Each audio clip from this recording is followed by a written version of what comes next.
a soroprevalência da infecção pelo vírus SARS-CoV-2 em adultos do município de São Paulo.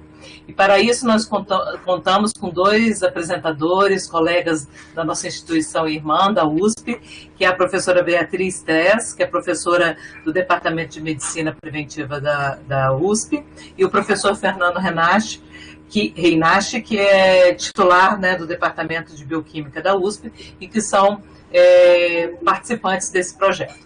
Para debater com nossos colegas de fora, nós temos o professor Dr. Arthur Quioro, que é professor adjunto do Departamento de Medicina Preventiva da Unifesp, a professora doutora Nancy Beley, que é professora afiliada e pesquisadora da disciplina de Infectologia da Unifesp, e de fora também o professor Tarcísio Marciano, que é professor titular do Instituto de Física da Universidade de Brasília. Obrigado a todos. Passo a palavra ao Fernando. Bom, obrigado, pessoal. Eu e a Bia somos casados, por isso que nós estamos na mesma tela aqui. E Bom dia a todos. Bom dia. Eu fui professor titular na Bioquímica, mas faz muitos anos que saí. E no começo da pandemia, vou contar um pouquinho sobre o projeto, como ele se originou, etc. E aí a Bia vai apresentar todos os resultados. Aí no finzinho tem uma outra coisa que eu posso falar, e daí a gente conversa.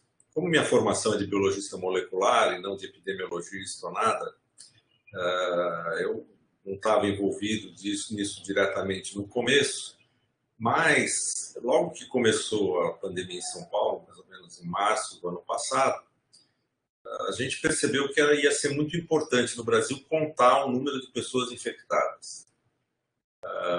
Porque a quantidade de teste era muito pequena, não testa todo mundo, então tinha que ter alguma medida do número de pessoas infectadas. E conversando com a Bia e depois conversando com o Celso Granato, aí da faculdade, da Unifesp, a gente decidiu que a gente precisava combinar 2 coisas. Uma era uma amostragem absolutamente rigorosa, probabilística, etc., tipo gold standard na área de epidemiologia.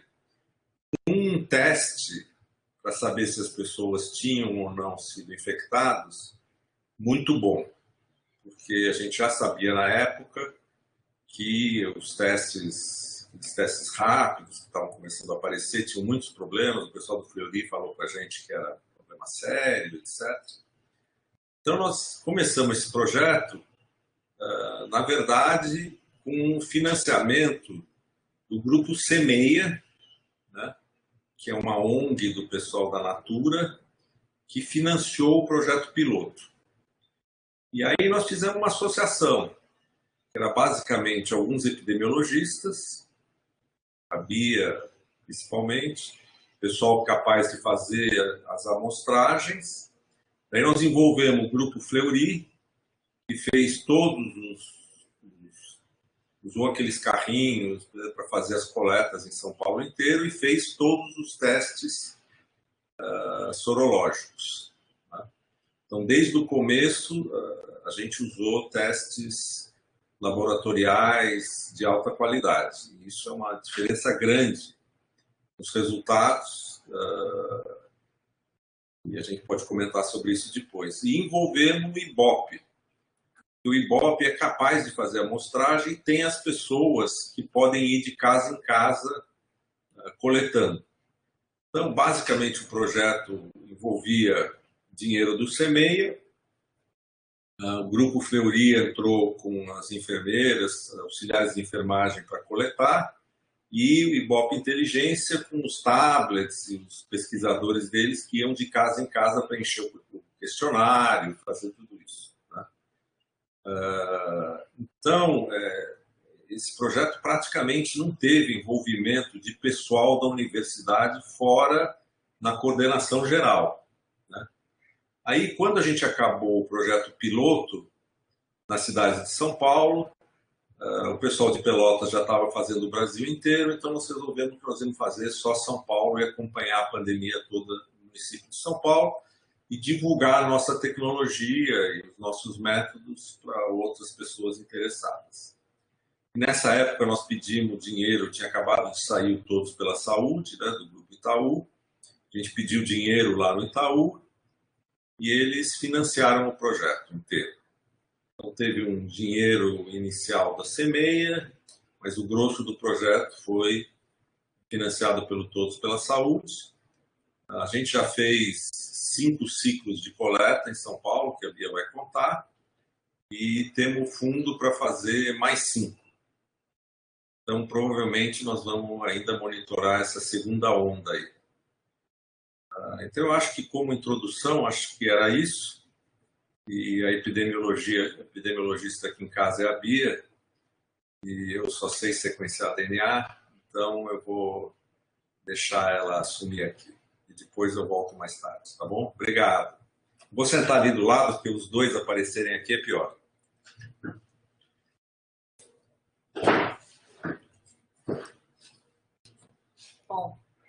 Bom dia a todos, obrigada pelo convite, a gente tem essa oportunidade de dividir com vocês, né, esse projeto aí que praticamente fez 1 ano agora, só complementando o histórico do Fernando, eu entrei no projeto assim, no desespero que a gente estava sentindo, de que não havia dados para subsidiar as políticas públicas. Eu participei do Centro de Contingenciamento da Secretaria do Estado, o Davi Wipp, na época, era o coordenador, e ele me convidou, e eu percebi, né, o centro começou a se reunir em fevereiro, na verdade, e eu comecei a perceber que a gente ia precisar de grupos de pesquisa, olhando para essa questão, né, tentando dimensionar a pandemia, principalmente se falava no estado de São Paulo, mas pelo menos no município de São Paulo, que foi onde a gente teve o primeiro caso, onde a gente realmente teve, né, o epicentro da pandemia no início. E aí, com isso, então, eu que há 15 anos trabalho na área de epidemiologia da obesidade grave, né? Apesar de ter um passado em doenças infecciosas, mas desde quando eu entrei na USP como docente, a minha linha de pesquisa acabou sendo dirigida para a obesidade grave e os tratamentos cirúrgicos da obesidade. Então, de repente, a gente juntou um grupo, né? E aí a Cecília Goy, que eu acredito que muitos de vocês conheçam, que é a estatística do Instituto de Saúde, que trabalha no ISA, né, tem um know-how incrível com inquéritos, e a Márcia do IBOP também, que é extremamente experiente. Então, eu falo que esse estudo, ele foi assim, um juntar de pessoas que estavam muito preocupadas com a situação e que sentiam a necessidade de gerar dados de boa qualidade para subsidiar as políticas públicas, né? Então, essa foi a primeira intenção e a mesma coisa ocorreu com os nossos apoiadores, os nossos financiadores, né? Então, o Celso Granato, o Edgardo, o Fleury, posteriormente, né, como vocês estão vendo no slide aqui na abertura, o Todos pela Saúde acabou também entrando como financiador, mas, então, só para contextualizar para vocês, né, que a nossa estrutura, de fato, do projeto, ela é bastante reduzida, né? A gente não tem, vamos dizer assim, uma equipe de pesquisa, um grupo de pesquisa formalizado para o estudo, né? Bom, dito isso, eu vou passar, então, para apresentar para vocês. A ideia, né, a gente faz e a do Fernando, ele já falou um pouquinho do histórico, eu vou falar do objetivo, né, dos métodos, e aí eu vou passar muito rapidamente para o sumário dos resultados das 5 fases que já foram realizadas, tá? E aí a gente faz uma finalização com algumas considerações finais, principalmente fazendo uma comparação, né, e mostrando os resultados contextualizados destas 5 fases, tá?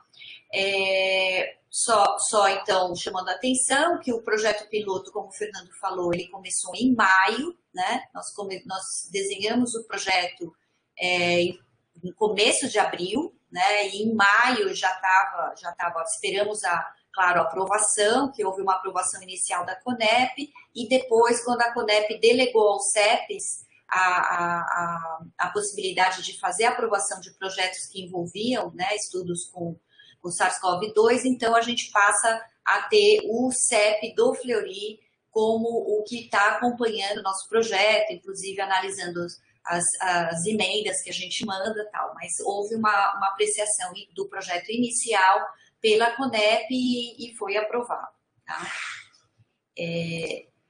Bom, então, o objetivo, né, principal, como eu mencionei, era monitorar, era a gente gerar dados sobre a prevalência, né, sobre o número de pessoas infectadas ao longo da pandemia, tá?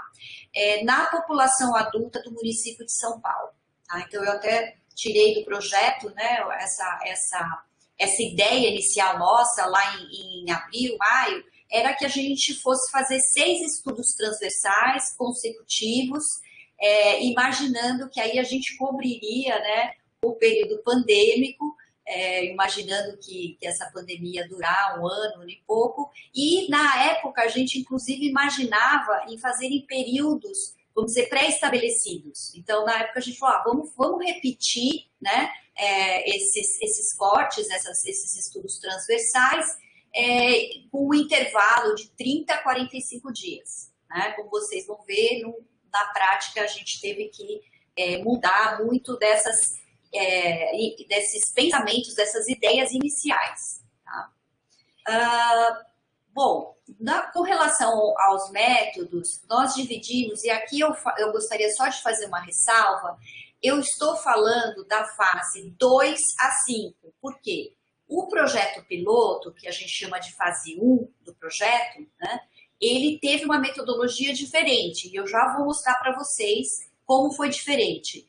Eu decidi por mostrar para vocês o que aconteceu a partir da fase 2, porque aí a metodologia se manteve em todas as fases, tá? E é esses detalhes que eu vou apresentar agora.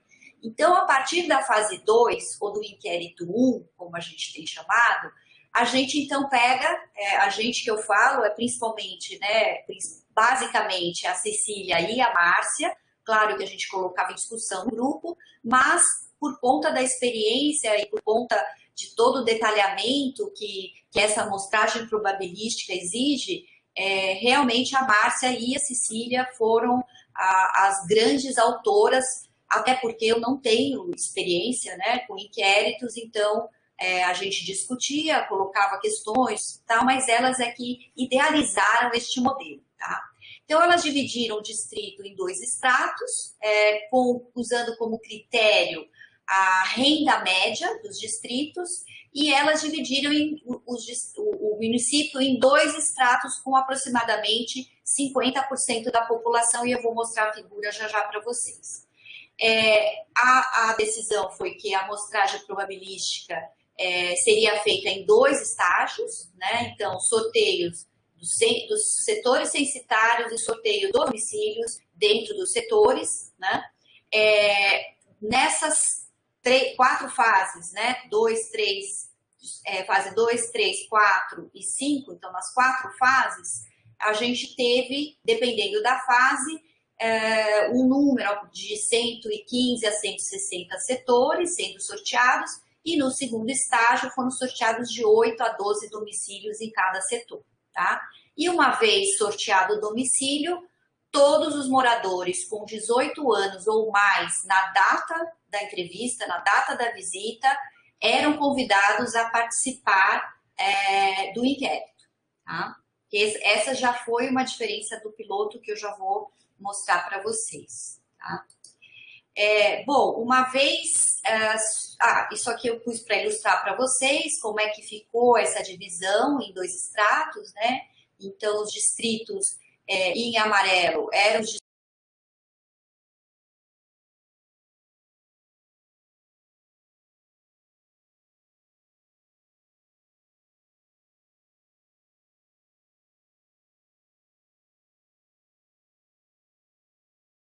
em amarelo eram os distritos que apresentaram uma renda média maior e os em verde, renda média menores, né? Bom, ainda falando dos métodos, a gente então teve como critério de inclusão ter 18 anos ou mais da nota de entrevista, como eu já comentei, ter condições de compreender, condições cognitivas de compreender e consentir a participação no estudo, e, portanto, assinar o termo de consentimento livre esclarecido e ter condições de se submeter à coleta de sangue por venopunção. Uma vez, então, o participante concordando em participar, né, e tendo essas condições mencionadas, ele, então, responde a um questionário estruturado que versa sobre dados sociodemográficos, sobre as características do domicílio e dos moradores, dados sobre potenciais situações que favorecem a exposição ao vírus, o relato de sintomas, né? Tanto no período de 14 dias anteriores à entrevista, como períodos mais longos, né? E a gente usou como, vamos dizer assim, como marco o carnaval. Então, a gente introduziu questões assim, bom, desde o carnaval, o senhor apresentou algum quadro, algum sintoma, né? Também nesse questionário a gente tem histórico de infecção ou de hospitalização por Covid, de realização de exames, entre outras perguntas, né? E, desculpa aqui, o que aconteceu? Tá.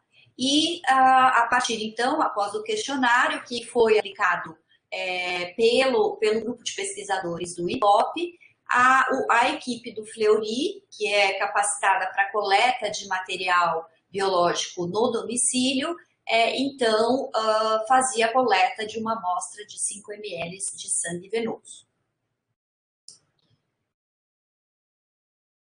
Bom, terminando a parte de métodos, né, então nosso desfecho principal era a infecção pelo SARS-CoV-2, medido pela presença de anticorpos, detectada por pelo menos um dos 2 testes sorológicos, isso vai ficar mais claro a hora que eu apresentar os resultados.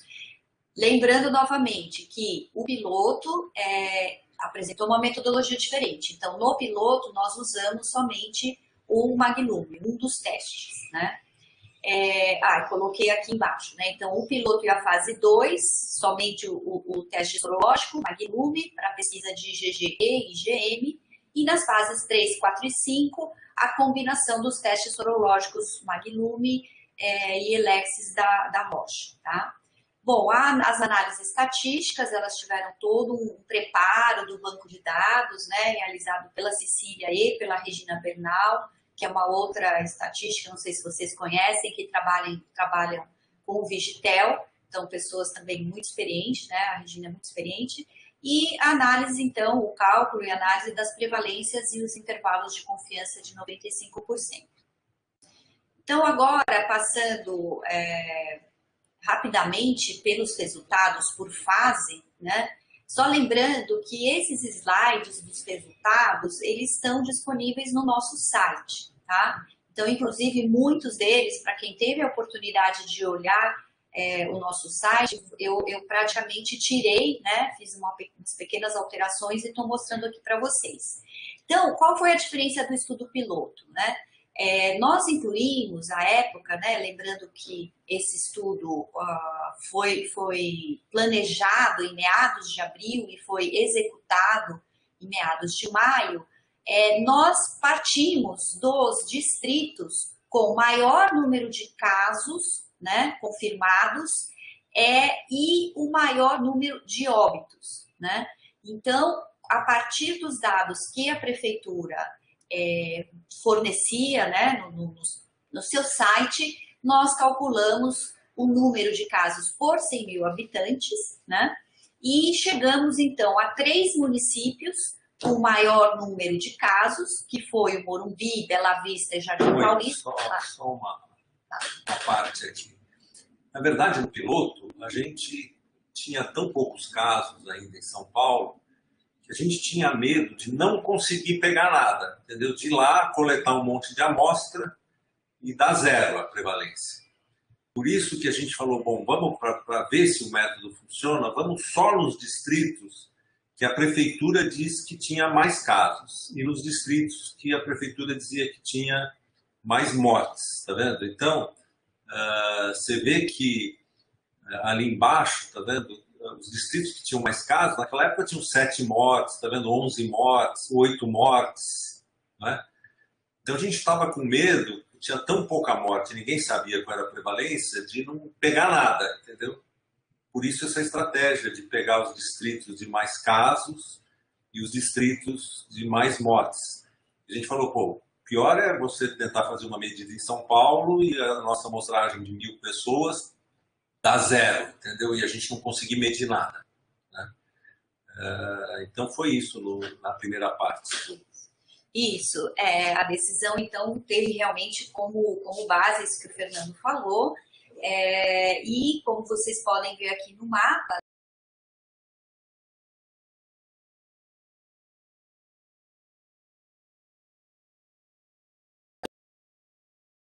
da prevalência, né, no município, a gente também precisava testar toda a metodologia e o trabalho de campo que a gente tinha idealizado, né?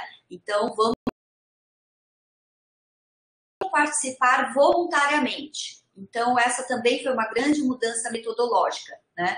E aí, por uma série de razões e discussões, a gente, então, começou a partir da fase 2, todos os moradores que fossem elegíveis para o estudo, né, em termos de idade, de condições de participar, foram convidados e foram registrados como a população de estudo. Tá?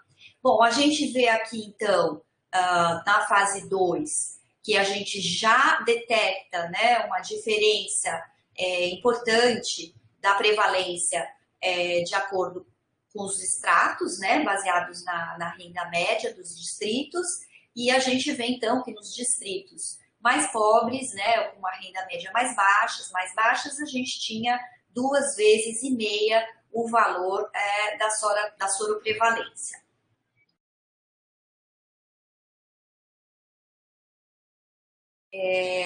Bom, aí quando a gente faz então uma análise estratificada, né, da soroprevalência por características da população, a gente então começa a perceber, e vocês vão ver que isso de certa forma se mantém nas outras fases, mas a gente não conseguiu ver diferença na prevalência entre a população masculina e a feminina, a mesma coisa com relação às faixas etárias, mas comprovando, né, ou reforçando aquele achado da relação de fatores socioeconômicos e variáveis socioeconômicas com uma prevalência maior, no caso dos grupos com níveis socioeconômicos de escolaridade mais baixos, a gente então percebe que a escolaridade mais baixa, as pessoas que moram em domicílios com mais de 5 ou mais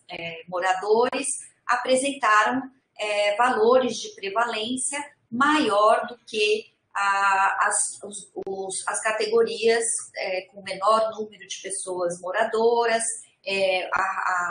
a cor de pele preta comparada com a cor de pele branca, que apresentou prevalências bem menores, e escolaridade também. Então, aí a gente já começa a perceber que a pandemia ela se apresenta de forma diferenciada, né? A gente até, quando a gente viu esses resultados, falou, olha, nós temos 2 pandemias acontecendo aqui, né? Então, muito, muito relacionadas às condições socioeconômicas. Bom, aí a gente fez aqui uma tentativa de comparação entre a fase 1 e fase 2, lembrando que a gente tem total consciência de que a metodologia era bastante diferente, mas a gente considera que essa prevalência de 4,8 provavelmente pode ser considerada como a margem superior da prevalência, se a gente lembrar que A coleta de dados foi feita nos municípios com o maior número de casos e óbitos, né? Então, se a gente considerar esse baseline de 4,8 da fase piloto, a gente então teve um aumento da prevalência de 2,5 vezes, né? E como eu já comentei, as características socioeconômicas de vulnerabilidade apresentaram taxas mais altas de prevalência. Na fase 3, então, a gente começa a usar, e eu vou mencionar para frente, os 2 testes para abordar, né, o nosso desfecho, para medir o nosso desfecho. E aqui eu trouxe para ilustrar para vocês, né, como é que houve a distribuição do sorteio dos setores censitários dentro dos municípios. E chama atenção... Dentro do município, desculpa. E aqui a gente pode ver que o espalhamento, né, desses setores sorteados e a heterogeneidade desses setores começa se mostrou quando a gente foi fazer análise estratificada por nível socioeconômico, né? Por quê? Porque a gente pode ver, só para vocês perceberem, que dentro do extrato de renda mais baixa, a gente sorteou setores que, pela renda média, seriam classificados como setores de renda mais alta, né? Então, quando a gente foi fazer peraí.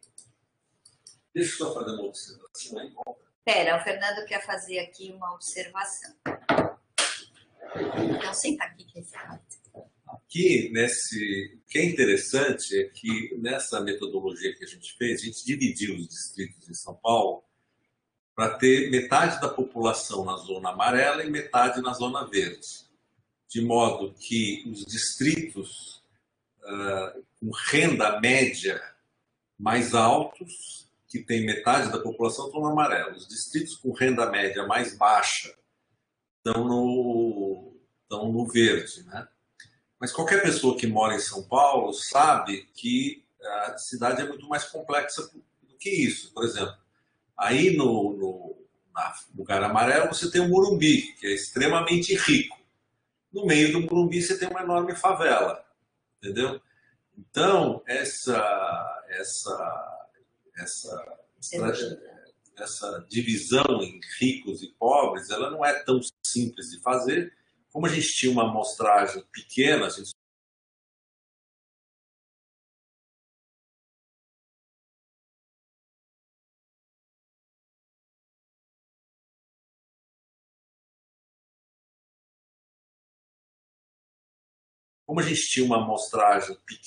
só iria poder fazer 1.000, 1.500 pessoas, não dava para separar, entendeu? O que era no Morumbi, o que é favela, o que é área rica, etc. Então, a diferença que a gente vê entre as áreas ricas e pobres, ela está contaminada, entre aspas, tá certo? Pela presença de locais pobres no meio das áreas ricas e alguns lugares ricos no meio das áreas pobres. Então, a diferença que a gente está medindo de soroprevalência entre os ricos e pobres, ela é diferença mínima, entendeu? Porque os dois lados estão contaminados. Ou seja, a diferença da pandemia entre os pobres e entre os ricos é maior do que a gente mediu, entendeu? Por causa desse, sei lá como é que você podia chamar isso, uma espécie de um artifício, né? E isso é que está mostrado nessa outra figura dos setores censitários aí que a Bia está mostrando, né? Para dar uma ideia para vocês, eu coloquei esse fluxo, né, do campo. Eu não vou mostrar isso para as outras fases, mas só para vocês entenderem, né? Quer dizer, o Fernando mencionou uma coisa importante que eu esqueci de falar. A nossa meta era, pelos cálculos, né, que a Cecília e a Márcia fizeram, era incluir cerca de 1.200, 1.300 participantes, tá? Nessa amostragem probabilística.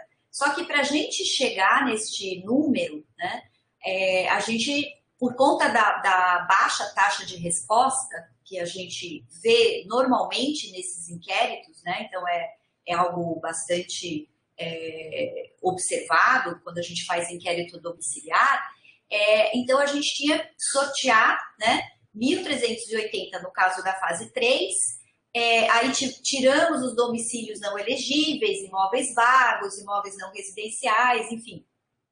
E com isso, então, a gente chega a 659 domicílios com os moradores listados, tá? E 1.859 moradores elegíveis. Então, vejam, a gente tem aí toda uma estratégia, né, de campo para que, bem documentada, para que a gente possa discutir a influência da taxa de resposta e o viés da taxa de resposta em relação às nossas estimativas, tá? Então, eu coloquei isso, nós fizemos esse mesmo fluxo, né, de campo para todas as fases, mas eu só mostro essa para ilustrar para vocês. Então, a fase 3, tivemos esse resultado de campo, né? Bom, aqui então, rapidamente, para mostrar para vocês, na fase 3 foi quando nós incluímos o teste sorológico da Roche em associação com o teste Magnum, né? Então, o Magnum é um método de quimiluminescência e o da Roche é um método de eletroquimiluminescência. E aí o que a gente vê, né, para nossa surpresa, nós não esperávamos isso, né? Lembrando que o teste de Magnum, ele detecta imunoglobulinas M e G, tá? Contra, né, o proteína spike proteína e também do núcleo capsídeo. Já o teste da Roche, ele detecta imunoglobulinas totais, né? Então não há essa divisão e principalmente, né, ou basicamente contra antígenos do núcleo capsídeo. Então a gente vê aí que a gente aumenta a gama, né, de pesquisa de tipos de anticorpos direcionados contra o SARS-CoV-2, tá? E a gente, então, nessa fase 3, percebe que ao associarmos, né, os dois testes e a nossa definição, então, de soropositividade é a soropositividade em pelo menos um dos testes, então, a gente teve um aumento na estimativa da soroprevalência de 56%. Se a gente fizesse só com Magnum, a gente teria uma prevalência de 11,5%. Associando os dois testes, nós tivemos uma prevalência de 17,9%, né? Mantendo aquela diferença entre os estratos de renda média maiores e o extrato de renda média menor, né? Então, os de renda média maior com uma prevalência menor, tá?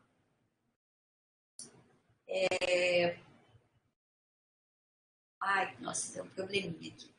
Bom, novamente, quando a gente faz, então, análise estratificada por algumas características, né, da população, novamente, a gente não observa a diferença na prevalência entre população feminina e masculina, entre as faixas etárias, mas mantemos a relação, né, de escolaridade baixa e raça-cor preta e parda com prevalências maiores do que em relação às categorias que nós comparamos, que foi a população branca, no caso da raça cor de pele, e ensino superior, no caso da variável escolaridade.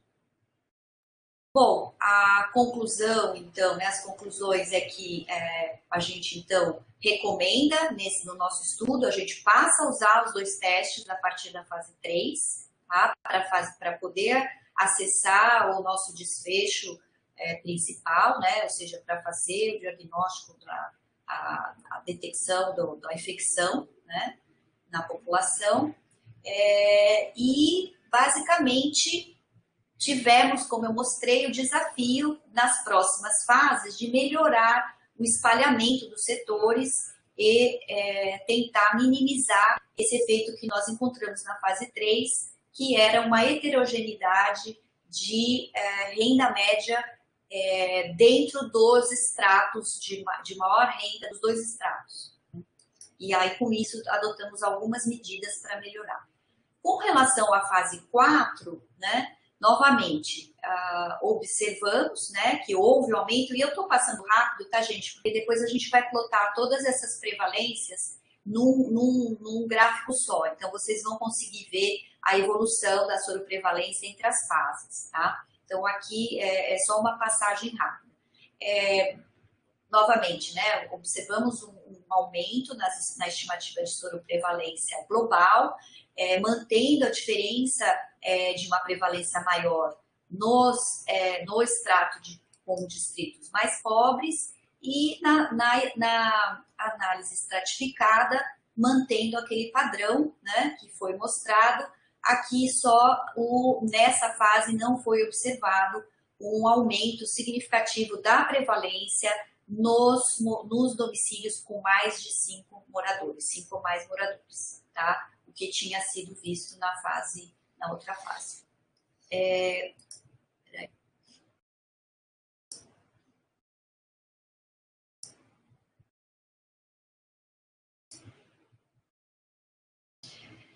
Bom, então, comparando a fase 3 com a fase 4, que foi dividida, né, foi separada por 10 semanas, né, a gente observamos esse aumento na soroprevalência global de 46%, né, indo de 17,9%, e em relação à fase 4, que encontramos 26,2%. Esses dados a gente também vai mostrar com os intervalos de confiança plotados, tá? E por último, né, para terminar minha apresentação, a gente tem a fase 5, que foi a mais recente, que realizamos agora em 2021, em janeiro. Então, novamente, observamos essa diferença entre o extrato com os distritos mais ricos e o extrato com os distritos mais pobres, né? Essa diferença na fase 5, ela fica menor, então o que a gente observa na fase 5 é que os distritos mais ricos têm um aumento na prevalência bem maior em comparação com o que a gente tinha observado nas fases anteriores, né?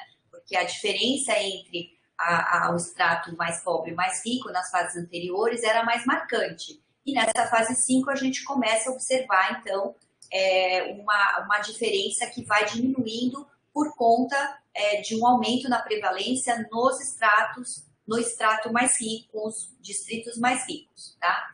E uma outra novidade que nós observamos, né, na fase 5 é que então a gente observa que a idade, né, então as pessoas de 18 a 44 anos, elas passam a apresentar uma prevalência maior, né, do que a faixa de 45 e a faixa de 60 anos ou mais, né? Então esse é um dado importante, porque de fato a gente começa a ver nos dados de número de casos e de óbitos um acometimento maior das faixas etárias mais jovens. E com relação aos fatores, às variáveis socioeconômicas, a gente mantém a diferença entre a escolaridade baixa e a escolaridade mais alta, e também em relação às pessoas que se declararam preto e pardas e as brancas. Bom, basicamente a gente vê então as conclusões da fase 5, que eu já comentei com vocês, né? Não vou repetir, mas o que eu falei, né? A diferença entre o extrato mais pobre, o extrato com os distritos mais pobres e o extrato com os distritos com renda média maior foi diminuída, né? E no caso da idade também foi observado um aumento nas faixas etárias mais jovens. E, para finalizar, foi uma discussão bastante importante que que o grupo teve sobre a taxa de soro-reversão, né? Que à medida que o tempo passou, a nossa preocupação é que a gente medisse uma prevalência que estaria, uma estimativa que estaria sendo afetada pelo fenômeno da soro-reversão, ou seja, pessoas que foram expostas, que se infectaram, mas que perderam os anticorpos. E aí eu vou deixar o Fernando falar um pouco, o Celso discutiu bastante, usou inclusive dados do banco de dados que ele tem do Fleury, mas que a gente então ficou tranquilo, principalmente com relação ao teste da Roche, que a soro-reversão era insignificante, que ela não afetaria a nossa estimativa de soro-prevalência de forma importante. Tá? E agora eu vou passar para o Fernando, que ele vai fazer uma amarração aí e mostrar as 5 fases juntas. Bom, pessoal, deixa eu mostrar então, o que aconteceu, na verdade, em São Paulo durante esse tempo, né? O que aconteceu é que o coronavírus chegou em São Paulo. A primeira medida que a gente fez eram provavelmente por volta de 5% das pessoas da cidade tinham sido infectadas, na primeira medida que nós fizemos. Na última medida agora, 30%. Tá? Então teve um aumento de 6 vezes, a gente tem 30% da população de São Paulo com anticorpos, né? Claramente, esses 30% têm uma representatividade maior nos mais pobres. Nas áreas mais pobres, a pandemia começou mais rápido, tá certo? E apesar dela ter começado mesmo com pessoas que vieram do exterior, ela pegou um pouco os ricos, mas rapidamente ela foi para a periferia de São Paulo, onde o vírus se espalhou muito rapidamente e o número de pessoas infectadas na periferia sempre foi maior que na parte mais rica da cidade. Né?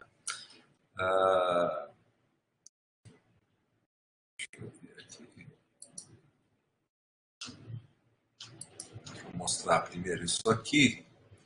Isso aqui Isso aqui mostra as quinzenas após o primeiro caso. Tá? Se olhar aqui embaixo, 0 quinzena após o primeiro caso, até 23 quinzenas após o primeiro caso. Aqui em bolinhas azuis é o número de óbitos confirmados por dia. Tá certo? Então a gente teve aquele primeiro pico de óbitos, né? Depois caiu, e nós pegamos aqui a volta. Nós pegamos aqui a volta, que agora deve estar de novo aqui em cima, né? E aqui o número, em laranja, o número total de casos confirmados pela prefeitura, tá certo? Então a prefeitura, você vê que subiu, deu uma diminuída aqui quando a pandemia amainou, quase fez um platô, depois voltou a crescer, tá certo? E aqui está onde nós coletamos cada uma das nossas fases, tá vendo? Fase 1, fase 2, fase 3, 4 e 5. Agora vamos ter outras fases para cá. O interessante disso, eu acho que a conclusão mais importante... Opa, passei. Eu acho que o mais interessante é isso aqui, que é sem nenhuma correção, sem corrigir para soro-reversão, para nada. Quer dizer, a gente acha que não tem soro-reversão com esses testes, pelo menos nesse... O que é?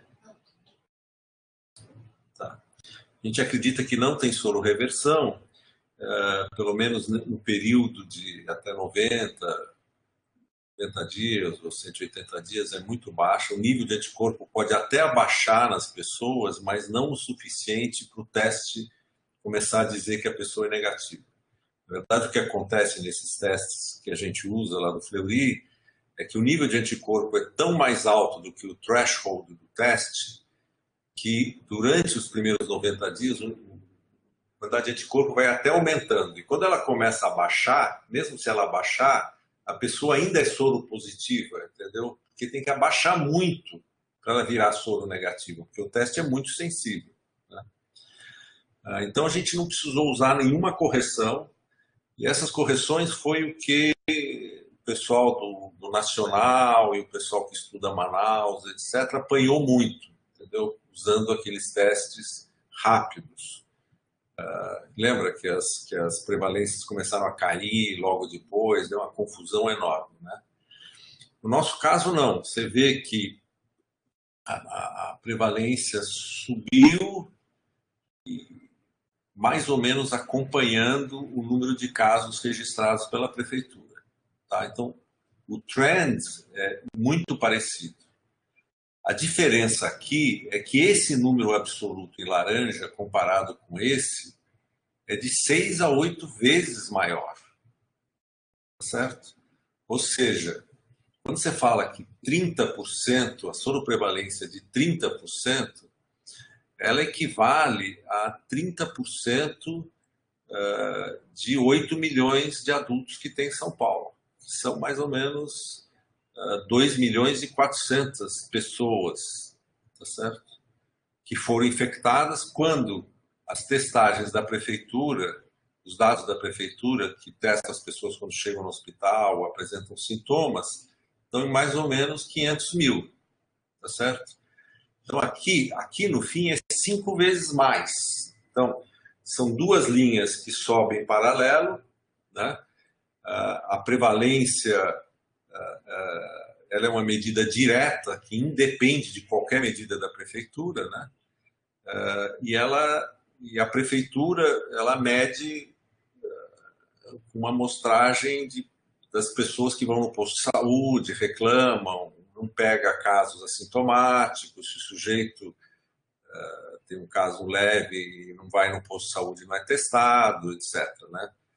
Então, consistentemente, as nossas medidas são de 5 a 8 vezes maiores. Ou seja, a gente tem uma confiança grande de que 30% da cidade de São Paulo já foi infectada, e nesse caso específico, infectado pela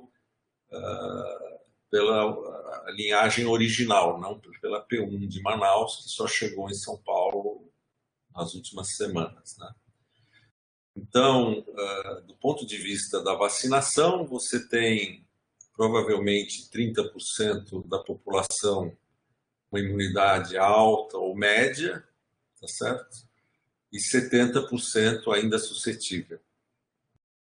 Eu acho que esse é o resultado mais importante do trabalho, porque o outro dado que existe é que tem 550 mil pessoas infectadas em São Paulo, certo? Que são o número de testes positivos que deu em São Paulo. Como é 5 a 8 vezes, se isso se estender para o Brasil, e a gente acha que tem, sei lá, 10 milhões de testes positivos no Brasil, não é difícil imaginar que mais ou menos 60 milhões de pessoas já foram infectadas no Brasil, se a razão que a gente encontrou em São Paulo valer para o resto do país, tá? Então, eu acho que a grande resultado nosso é que a gente tem uma medida completamente independente, feita com uma amostragem do melhor tipo possível, usando testes de alta qualidade, que dão uma estimativa mais concreta do número de pessoas já infectadas no país. O outro resultado muito importante, eu acho, é que confirmou uma coisa intuitiva, que o pessoal menos favorecido da periferia se infectou muito mais rapidamente, que era já intuitivamente correto, porque eles têm que sair para trabalhar, porque tem mais dificuldade de praticar isolamento, etc. E isso se confirmou, isso a gente teve uma confirmação experimental clara, né? Sempre é estranho, porque quando eu discuto esse resultado com os amigos, você fala, não, nós conseguimos provar que a periferia se infectou mais. Você fala, não, mas isso é óbvio que eles se infectam mais, eles pegam ônibus todo dia, não sei o quê. Mas, na verdade, é a medida real dessa diferença, né? E também, não só por salário, mas por cor de pele, por nível educacional, todos esses parâmetros, o dado se repete. E o que é interessante também é que essa diferença ainda não desapareceu, certo? O vírus não espalhou suficientemente nas cidades para que seja homogêneo, né? Na medida que você vai chegando próximo de 100% das pessoas infectadas, é meio óbvio que essas diferenças vão desaparecendo, né? Mas ainda elas diminuíram, mas elas ainda são muito presentes, né? Pelo menos até janeiro, e claramente as pessoas têm mais condições, estão se protegendo menos, apesar de que na última rodada você teve um aumento na incidência nas pessoas mais ricas e entre os mais jovens também. Tá? Então essas são as principais conclusões. Agora tem uma riqueza enorme de dados nos questionários, entendeu? Porque para cada pessoa a gente tem um monte de dados. A gente sabe quantas pessoas vivem na casa, quantas pessoas estão infectadas em cada casa, quantas pessoas dormem em cada cômodo, quem foi infectado na casa, quem que não foi. Então agora tem uma parte da análise que a Bia está fazendo com o pessoal da London School, que é para tentar medir contaminação intradomicílio, né, e ver como é que isso ocorreu. Quer dizer, será que a velha história, intuitivamente a gente sempre fala, não, o cara se infectou na rua, trouxe para dentro de casa, infectou todo mundo. A gente tem os dados para fazer essa análise e provar se isso é verdade ou não. E essas análises estão sendo feitas agora. A gente também tem todos os dados de sintomas, né? Porque para cada pessoa dessa, a gente perguntou, o que você teve? O cara nem sabia se ele tinha sido contaminado ou não, mas ele respondeu, não, eu tive febre, não tive nada, não tive sintoma nenhum. Então, por exemplo, a gente sabe a porcentagem de assintomáticos, 40%. 40% das pessoas declaram que não tiveram nada. Claro, eles podem não lembrar, etc. Mas você mede, 40% dos positivos declaram que não tiveram nada. E a gente sabe quantas pessoas tiveram febre, ou lembram que tiveram febre. Quantas pessoas lembram que tiveram dor de cabeça, mal-estar, falta de ar, quantas foram hospitalizadas. Tudo isso a gente dá para deduzir a partir dos questionários.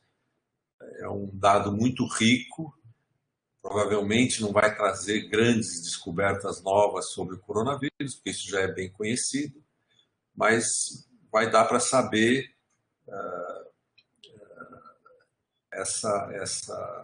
como os sintomas se distribuem na população, né, dos soropositivos.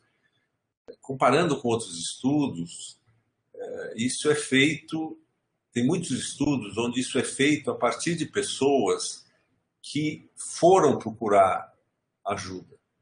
Entendeu? Falam, eu estou achando que eu tenho Covid. Aí foi procurar alguém e aí falou, não, eu tive dor de cabeça, eu tive isso, tive falta de ar, não tive, etc. Mas tem muito poucos estudos no mundo onde você pega soropositivos, você pega pessoas ao acaso, vê se elas são soropositivas ou não e pergunta para elas os sintomas que elas têm. Tá certo? Então, nos casos mais leves, isso vai dar uma ideia também de como essas apresentações leves, como as formas mais leves se apresentam, né? Isso também está sendo analisado. E a outra coisa que eu acho que é um mérito também, que a Bia estava me contando agora que ela está começando a escrever os papers, é que não tem nenhuma cidade no mundo, nenhuma grande cidade no mundo, que tem um acompanhamento mês a mês ou ao longo de toda a pandemia da soroprevalência, né? Os estudos foram começados em algumas cidades na Europa, daí largaram no meio, não tinha funding para continuar a fazer, aí faz de novo mais para adiante, usa método diferente. Então vai ser, quando a gente terminar esse estudo, provavelmente vai ser um dos poucos estudos, um foco mesmo grande de SARS-CoV-2, numa megalópole, onde você vai ter dados durante todo o ciclo. Outra coisa que foi talvez importante também para a gente, é que como o financiamento era todo privado, a gente trabalhou com Fleury, BOP, a gente tinha todo o dinheiro desde o começo, né? E ainda temos mais da metade do dinheiro para continuar esses estudos, se a gente quiser, por mais um ano nessa segunda onda.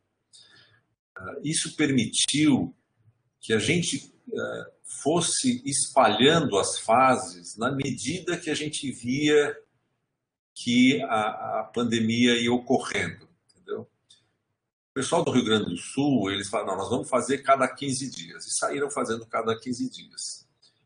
E o que aconteceu na prática é que a pandemia não foi tão rápida, por exemplo, no Brasil ou mesmo na cidade de São Paulo, entendeu? Então, você tem vários estudos feitos, um na sequência do outro, e daí acaba o dinheiro, daí você tem que fazer, daí, entendeu? Então, e a gente não, a gente foi vendo, você vê que no começo, entre a fase 1, 2, entre essa fase e essa, tá vendo aqui, entre essa e essa, a gente viu que a pandemia estava diminuindo. Então a gente falou, não, vamos economizar dinheiro, não vamos botar um ponto aqui no meio, entendeu? Cada ponto desse custa mais de R$1 milhão. Então não vamos botar um ponto aqui no meio, vamos esperar um pouco e fazer o outro ponto. E aqui de novo, entendeu? Agora com o recrudescimento, talvez a gente tenha que fazer pontos mais perto de novo, né? Então isso foi uma experiência interessante. Talvez a parte mais frustrante de todo o experimento foi que a gente achava que a gente ia ter uma colaboração muito próxima com a prefeitura e que eles iam usar esses dados, né? Isso não ocorreu, a gente não sabe se os dados estão públicos no nosso website, eles podem ter olhado, usados, tal, mas não teve nenhuma interação do nosso grupo com a vigilância epidemiológica da prefeitura, troca de ideias, etc. Eles optaram por repetir, fazer o experimento eles mesmos com os testes rápidos, que é o que está nos relatórios diários da prefeitura e que onde a prevalência não sobe desde essa época aqui, entendeu? Chegaram a 11% na prefeitura, nos dados da prefeitura, e está em 11% até hoje lá. Não subiu para 30%. Por quê? Porque provavelmente esses testes de menor qualidade, eles pegam, eles são pouco sensíveis, então eles pegam a pessoa quando ela está no pico de produção de anticorpo. Aí cai um pouquinho a quantidade de anticorpo, apesar de ser positivo, ele já começa a dar negativo, entendeu? E aí você chama isso de sororeversão. O fenômeno de sororeversão, ele precisa ser bem explicado, né? Quer dizer, ou ele pode ser uma coisa formal, você fala, para esse teste, quando ele passa de positivo para negativo, é sororeversão. Mas se você tem um teste pouco sensível, ele só dá positivo num pico enorme de anticorpo, e é negativo antes e é negativo depois. E a pessoa ainda tem uma quantidade alta de anticorpos, né? Ou você tem que ter uma medida absoluta de anticorpos, ou você tem que separar o que é sororeversão do que é uma diminuição natural na resposta imune da quantidade de anticorpos, né? Então, a quantidade de anticorpos. Imagine uma curva onde a quantidade de anticorpos suba e desça rapidamente, né? Com um teste muito sensível, logo que ela começa a subir, você já acha que já sabe, o cara é soro positivo. Daí vai subindo, o cara continua soro positivo. Aí pode até cair e levar, sei lá, 5 anos para voltar. Nesse tempo todo, o teste positivo ele é soro positivo e não reverte. Agora imagina que esse pico você tem um teste que só pega o topinho do pico, entendeu? Como ele sobe muito rápido, dá positivo. Quando começa a cair, ele já dá negativo. E a gente acha que provavelmente é esse o problema que aconteceu nos projetos grandes que foram feitos com aqueles kits que foram importados às pressas no começo da pandemia, distribuído nas universidades, nas prefeituras, e que causaram muita confusão, entendeu? No sentido das pessoas começarem a achar que tinha uma grande quantidade de sororeversão, etc., e causou uma confusão enorme durante o ano passado. Eu acho que é isso que tinha para falar. Aqui tem uma listinha das análises em andamento, né? E aqui tem o nosso time, a Bia e Maria Cecília da Secretaria de Saúde, a Bia lá da USP, aí tem o Celso, o Edgar, Maria Carolina e lá do Grupo Fleury. Quem ajudou muito foi a Márcia Nunes, ela é a presidente do IBOP Inteligência, né? O IBOP e o Fleury, eles tiveram um papel importante porque eles, apesar de a gente pagar pelos serviços para ele, pagar pelos testes e pagar pelo trabalho do IBOP, foi altamente subsidiado, entendeu? A gente, durante esses períodos de coleta, que levavam 5 a 10 dias, praticamente a equipe inteira do Fleury, que coleta em casa na cidade de São Paulo, estava trabalhando para a gente, entendeu? Porque você imagina o que é você coletar 1000 pessoas na cidade de São Paulo inteira e você tem que chegar na casa, ver se o cara deixa você entrar, convencer, daí tem o cara do IBOP com o iPadzinho juntando os dados, daí tem seringa e não sei o quê, daí tem que levar tudo isso para o laboratório e tal. Então, isso a gente conseguiu fazer porque o IBOP tem esse know-how de fazer pesquisa de casa em casa e o Fleury não só tem os exames, os testes, mas tem esse know-how de coletar de casa em casa. O pessoal do Fleury, uma coisa curiosa, o pessoal do Fleury ficou muito impressionado, né? Porque as enfermeiras do Fleury coletam na área rica de São Paulo. Né? E de repente o cara está lá no meio da Zona Sul, numa favela, no meio da Zona Leste, em áreas super pobres. Foi uma experiência muito interessante dos técnicos do Fleury. E aqui embaixo tem o nome de várias pessoas que acreditaram no projeto desde o começo, né? O Pedro Passos, ele é um dos fundadores da Natura. Quando eu dei ideia para ele, ele falou, pode fazer, eu financio, depois a gente vê como é que faz. E só depois é que veio Todos pela Saúde, etc.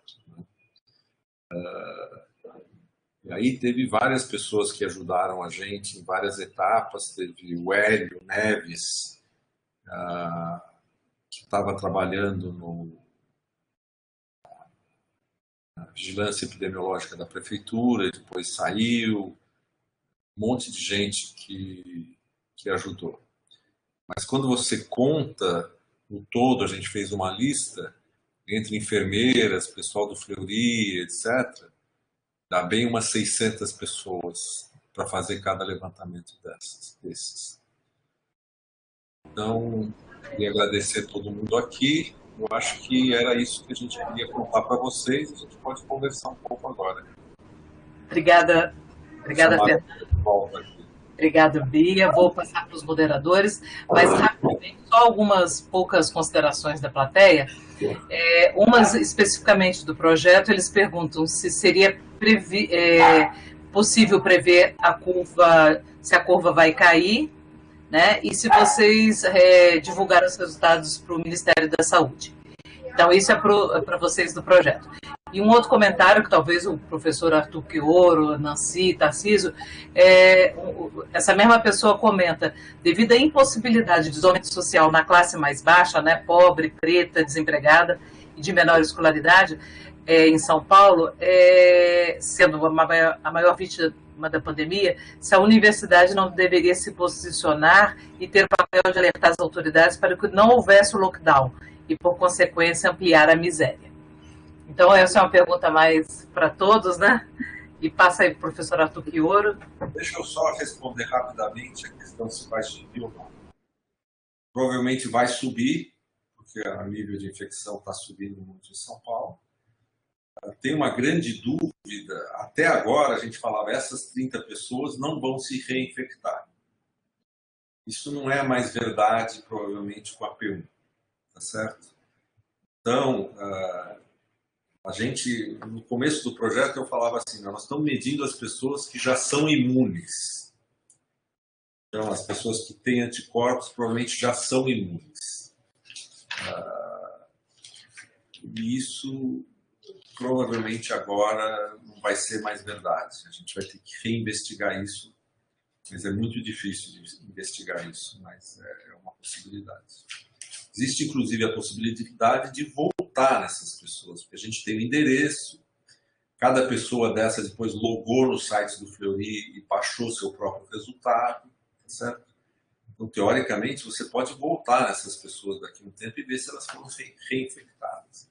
Tem muita coisa ainda para fazer, mas esse ano de 2021 vai ser completamente diferente.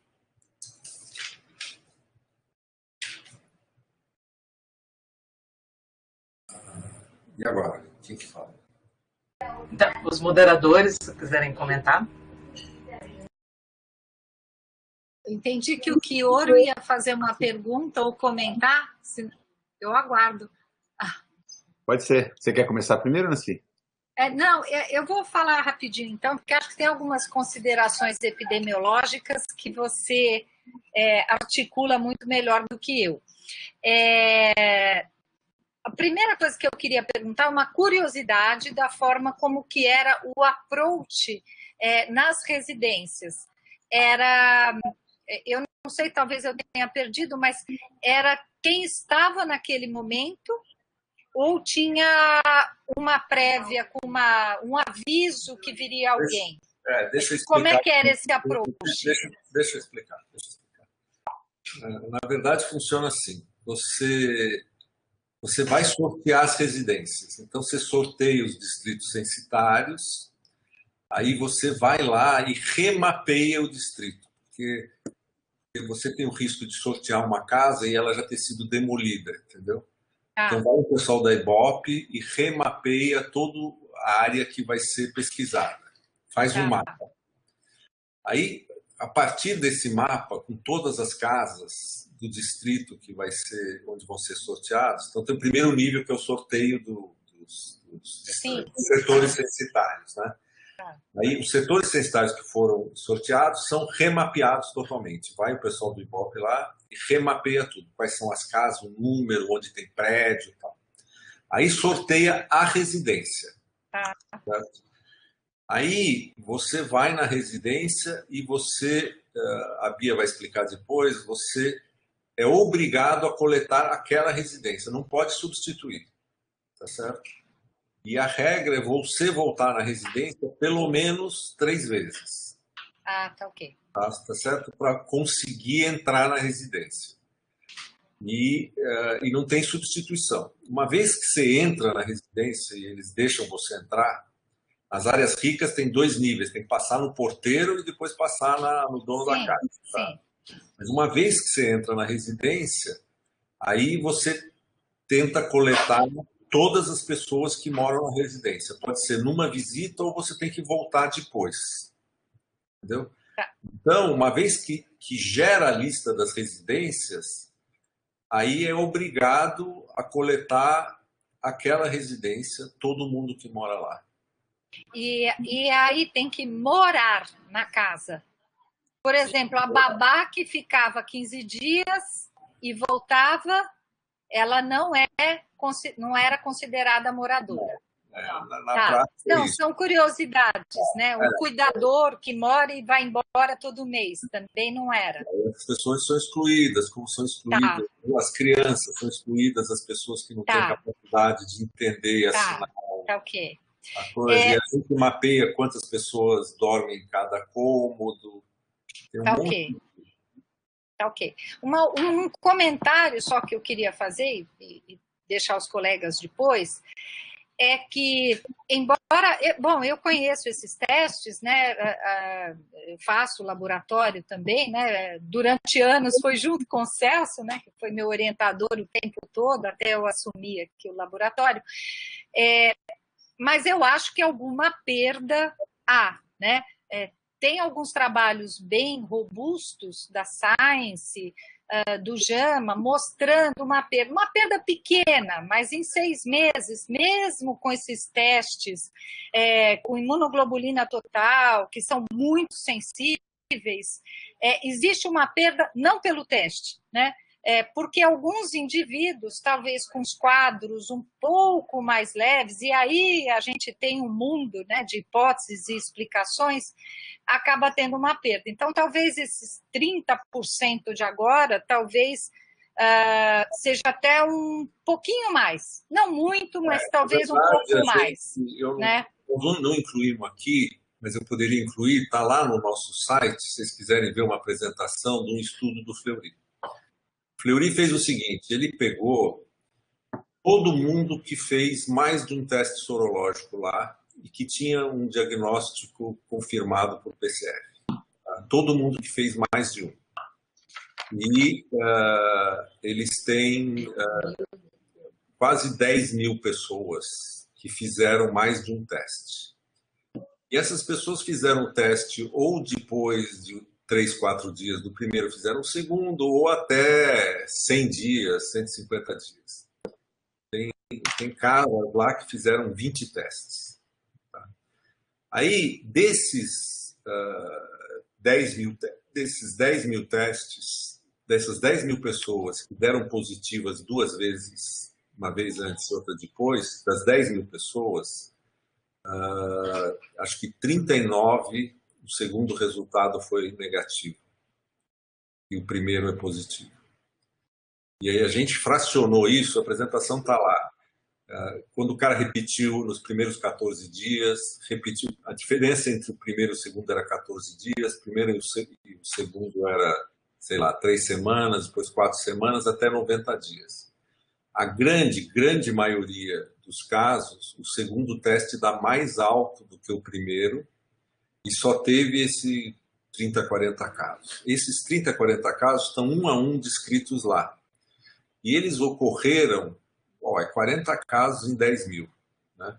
Por isso que a gente achou que o Celso jura que não tem, ele não viu sororeversão.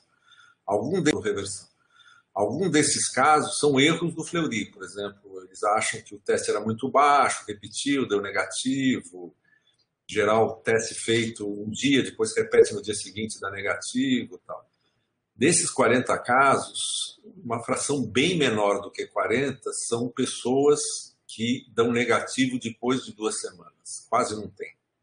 Se olhar lá no nosso site, tem a apresentação do Celso, a gente fez essa apresentação para a imprensa, mandamos para as autoridades e tal.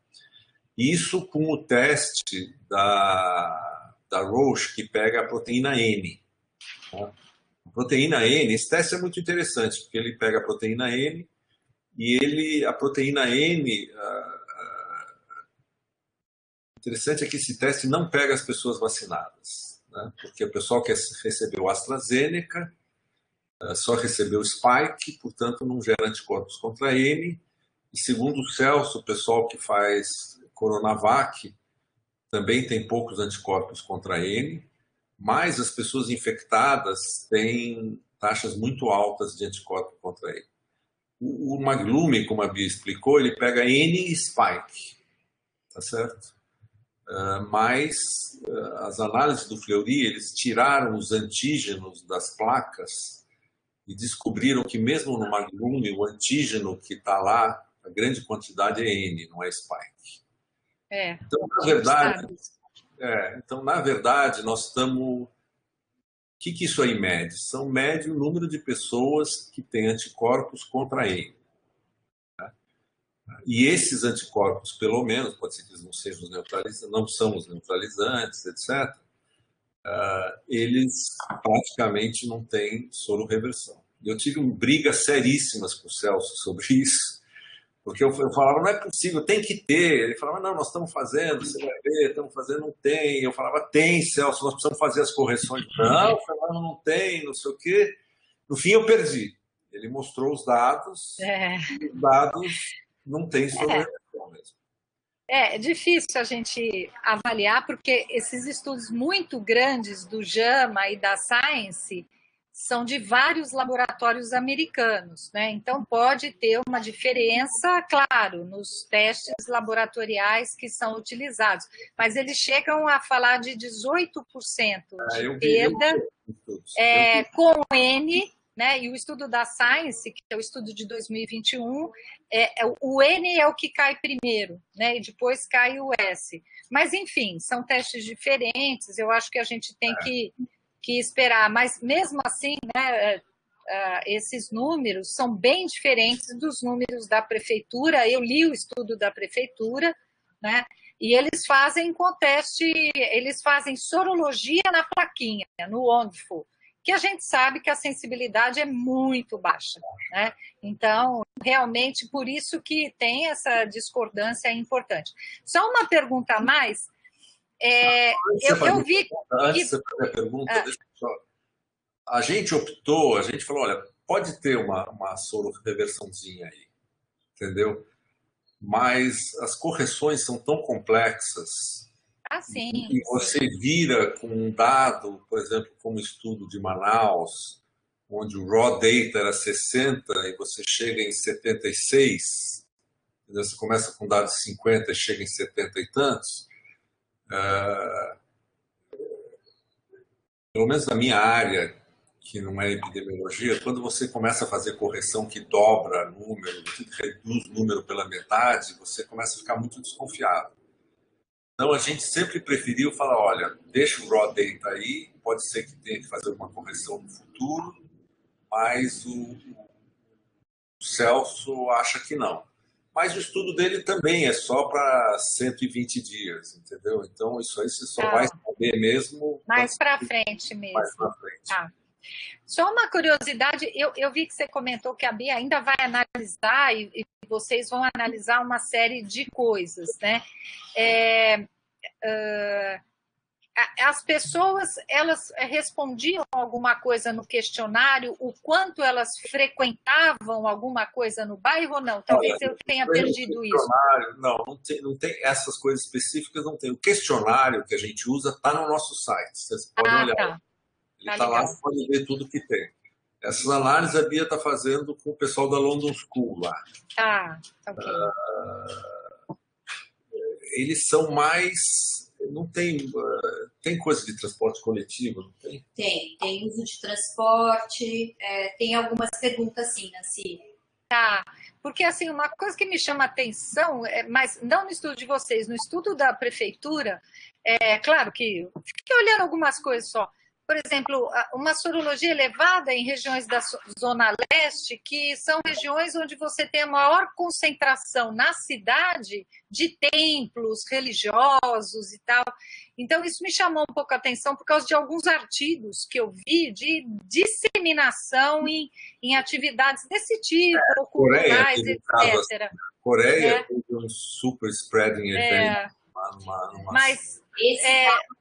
a gente não tem. O problema, na verdade, é que quando você usa esses métodos estatísticos muito rígidos, o poder de estratificação com 1000 casos não é tão grande assim. Você teria que fazer dezenas de milhares de amostras para saber... Por exemplo, a gente não consegue, dentro do Morumbi, separar a favela da parte rica, entendeu? Você sorteia. Você entendeu o problema? Você vai, vamos sortear no Morumbi 6 distritos sanitários. Por sorte, esses 6 distritos, vamos supor, cai tudo ou por azar, cai tudo na parte rica, ou cai tudo dentro de uma favela. Então, Morumbi, só isso Já dá. já dá um problema. Então, e a gente tinha uma limitação, que é o seguinte, a gente decidiu que a gente só podia fazer 1.000 amostras. Tá certo? Por quê? Porque você tem o problema de processamento no Fleury, o problema das equipes do Fleury e do Ibope visitando as casas, e você tem que coletar isso num prazo de 10 dias. Entendeu? Se você ficar levando 2 meses para fazer a coleta e o vírus se espalhando, você tem um outro problema. Perde, tem um viés imenso, verdade. Ok, obrigada, parabéns. Obrigado. Professor Chioro, seu tempo aí está apertado. Desculpa aí. Depois tá... Infelizmente, eu estou com um compromisso que eu já tinha, era o meio-dia, mas agora ficou para meio-dia e meio, eu tenho que fazer uma rápida fala e sair. Eu lamento muito, quero parabenizar a Beatriz e o Fernando, os colegas, saudar os demais colegas, Nancy, Tarcísio, agradecer ali o convite. Sim, parabenizar. Eu me envolvi diretamente no estudo de soroprevalência que foi feito por várias universidades, eu representando a Unifesp aqui na Baixada Santista, e vivi na pele a dificuldade, que nós fizemos 4 fases com financiamento governamental, né, e à medida em que a gente teve os resultados que não agradavam aos gestores públicos e contrariavam, né, vamos dizer assim, o indicativo de medidas sanitárias que o estudo acabava apresentando, né, nós acabamos ficando sem financiamento para dar continuidade ao projeto e sem contar com o apoio, porque no nosso caso a gente contava com os agentes comunitários, com os enfermeiros das equipes de saúde da família dos 9 municípios da Baixada. Então eu sei na pele o tamanho da dificuldade, o tamanho do desafio, né, do que vocês estão vivendo, e só por isso eu queria parabenizá-los. Acho que o trabalho tem vamos dizer assim, um grande mérito, que é assumir o desafio de ir qualificando a sua metodologia em ato, fase a fase, mas que deve ter criado e criará muitos desafios, né, na hora da sistematização, organização e publicação dos dados, né. Imagino que Beatriz vai aí enlouquecer, né, com as exigências acadêmicas por conta exatamente dessas mudanças, né. Isso costuma ser criticamente avaliado, mas acho que é um mérito. Ele não traria os resultados que vocês hoje nos apresentam se ele não tivesse encarado este desafio e, portanto, acho que vocês se preocuparam muito mais com, vamos dizer assim, o compromisso e as respostas às perguntas que tinham do que propriamente com, vamos dizer assim, a necessidade de seguir um certo rigor e levar até o fim o estudo por conta de publicação. Então, eu queria parabenizá-los, né, por essa situação. Esse tipo de... Uma observaçãozinha aí nisso, que é interessante. Como a gente coletou soro e a gente tem uma soroteca no Fleury, a gente consegue usar os testes que vão sendo introduzidos para trás. Agora nós vamos introduzir um teste novo, a gente pode repetir esse teste em amostras lá de trás, entendeu? Retrospectivamente resgatar, né? Isso é uma grande vantagem. Então, na verdade, o nosso problema é o seguinte, nós temos a fase piloto, não vai dar para incluir em nada, nós estamos publicando separado. As outras, você pode homogeneizar, depende do rigor que você quiser. Mas deixa eu só para concluir, porque de fato eu vou ter que sair, né? Acho que assim, um inquérito sorológico como esse, ele é muito potente, né? Claro, em primeiro lugar, para dar uma estimativa de prevalência. E vocês trazem objetivamente uma informação que é muito importante. Ou seja, nós estamos trabalhando com dados de notificação que são de 6 a 8 vezes menor do que a gente efetivamente está enfrentando. Então, ele cumpre esse papel. Claro que ele também permite corrigir essa absurda taxa de letalidade, que está na faixa de 2,4%, e os inquéritos sorológicos, eles têm esse papel.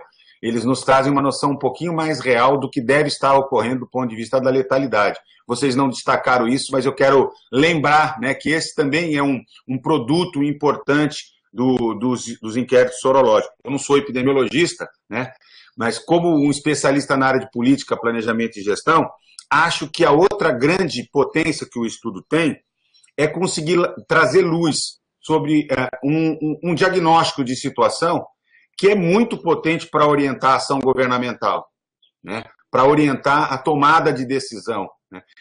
Ao evidenciar as características super importantes, o achado, né, do impacto da desigualdade social, da desigualdade racial, né, das questões que envolvem escolaridade, isso implica numa confirmação científica de que a Covid não é democrática e ela precisa ser enfrentada olhando do ponto de vista das ações sanitárias, das ações do ponto de vista econômico, social, de proteção, né, olhando para essa desigualdade, produzindo estratégias que protejam as populações mais vulneráveis.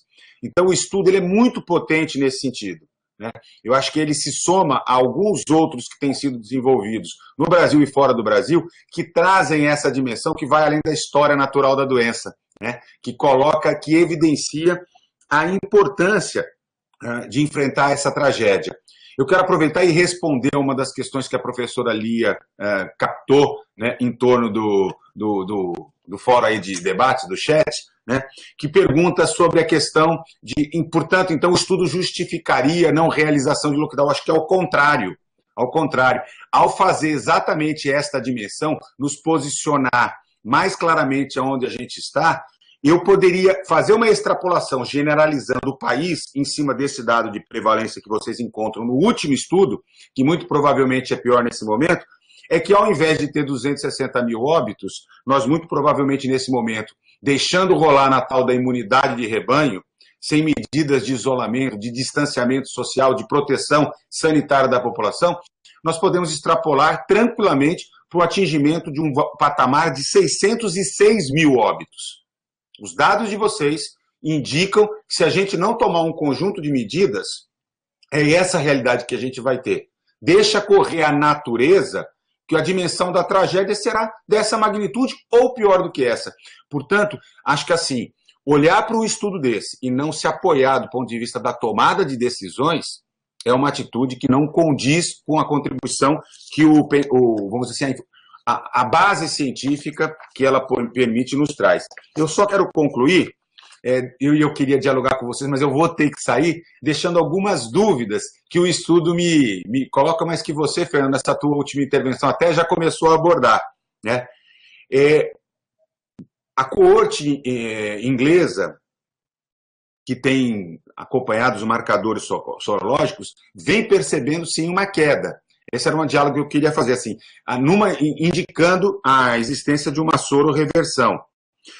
Uma questão que me preocupa muito é qual o comportamento, né, frente a essa profusão de novas variantes que nós começamos a experimentar. Vai colocar uma interrogação muito grande para as próximas 5 fases, que do ponto de vista metodológico vão ter que ser enfrentados. A observação de reinfecção com vacinação, né, em particular com a primeira dose, né, que começa a ampliar, ainda que lentamente, na população, que novos desafios vão trazer, tá certo? E uma resposta que me parece bastante importante do ponto de vista da saúde pública é: ocorrerá, e quando ocorrerá essa perda de capacidade de proteção conferida ou pela infecção, pela doença, ou pela vacinação. Então, eu queria, assim, agradecer a vocês pela oportunidade, agradecer a todos que estão nos acompanhando, pedir desculpas, mas sequer para ficar para ouvir da resposta eu vou poder, tenho que correr que já estão me chamando para a próxima mesa, mas como está gravado, eu vou ouvir depois as respostas, o diálogo que vocês vão fazer. Parabéns, viu, mais uma vez. Obrigado. Obrigado, Arthur. Deixa eu só gravar aqui para ele poder ouvir. Eu acho que a taxa de reversão é uma discussão atualizada. Porque se as novas variedades realmente uma tão razoável, vamos supor que reinfecte 1/3 das pessoas, ou reinfecte todos os casos assintomáticos, ou reinfecte todos os casos que a resposta imune não foi muito forte, ter ou não ter reversão entendeu? Eu acho que a ameaça e a disrupção que vão ser causadas pelas novas variedades, o fato dessa P1, vocês devem ter visto o estudo da Fiocruz de ontem, já está responsável por mais de 50% dos casos. Então agora nós temos um novo vírus, entendeu? E esse novo vírus ele pode ser parecido em muitos aspectos, provavelmente vai ser parecido em muitos aspectos, mas em alguns aspectos importantes pode não ser, entendeu? Quer dizer, se eles começarem a ter muita reinfecção, se a Coronavac não segurar um novo vírus, entendeu? Nós estamos no mundo novo. É como se esses dados valessem para o ano 2000, um vírus X, e agora nós temos um vírus P. Entendeu? E aí, então é meio isso, né? Que essa minha preocupação agora é essa é a minha preocupação principal. Vamos passar. Tarcísio? Depois vou pedir Fernando e a Bia, se puderem no bate-papo, botar o site do estudo, que alguns estão perguntando no chat. Tem aqui no último slide, deixa eu já pôr aqui. Então está no último slide, então, pessoal. Deixa eu pôr aqui. Aí, ó, monitoramento Covid-19 fora. Tá. Se você puser Soro App MSP de São Paulo, no Google, vem esse troço aqui.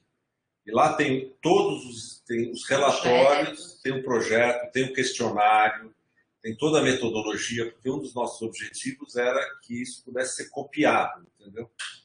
E para as pessoas que quisessem fazer em outras cidades.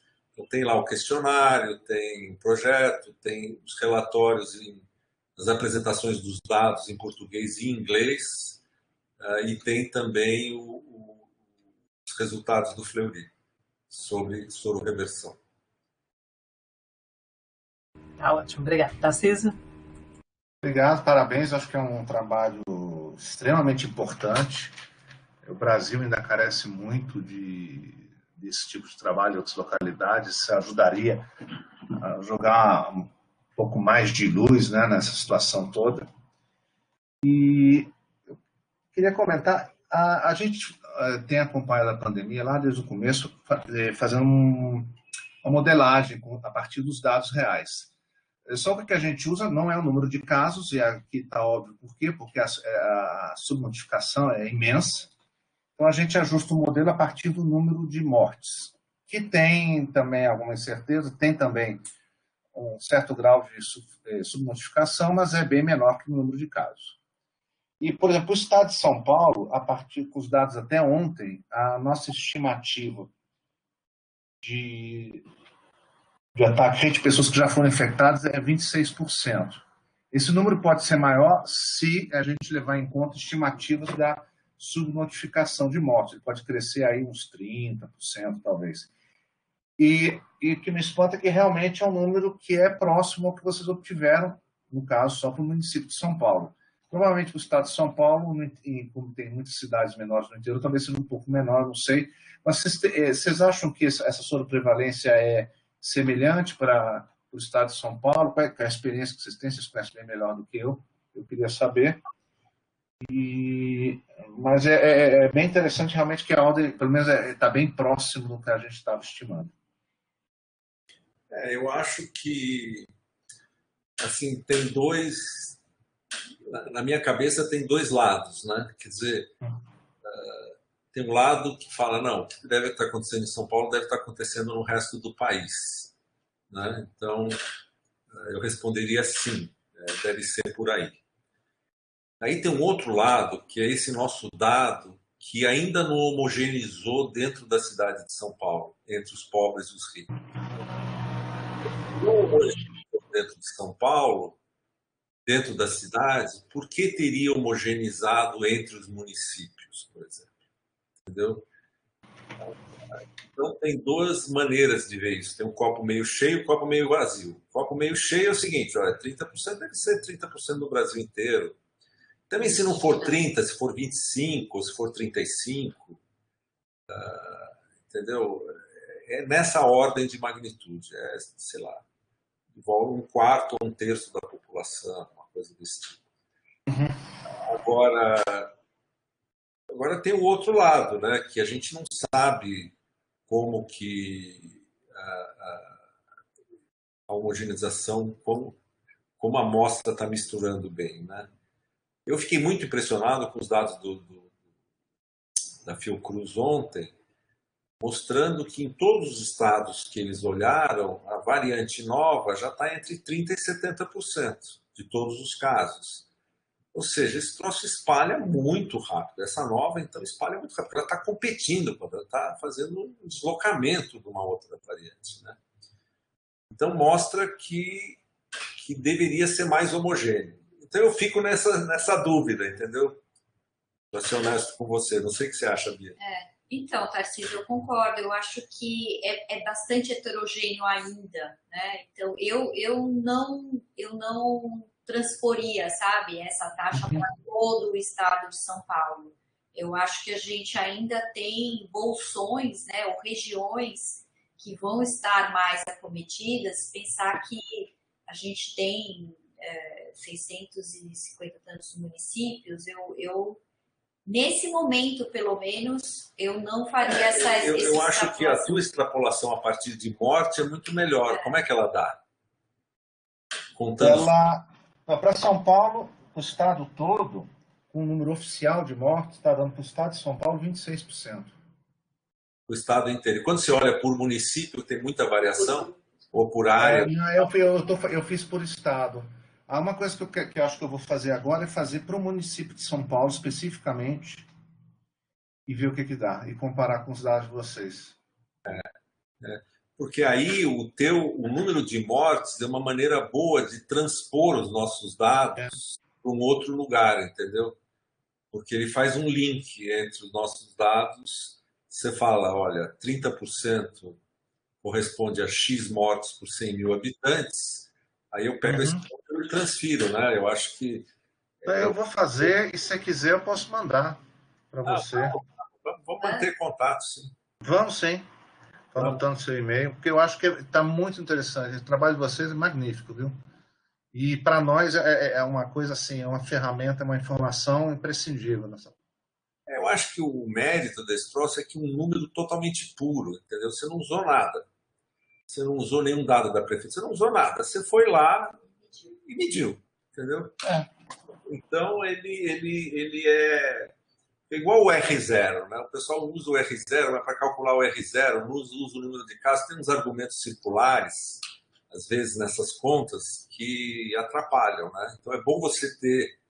Você é físico, você sabe disso, né? É bom você ter uma medida empírica, pura, para ancorar as premissas e as teorias, né?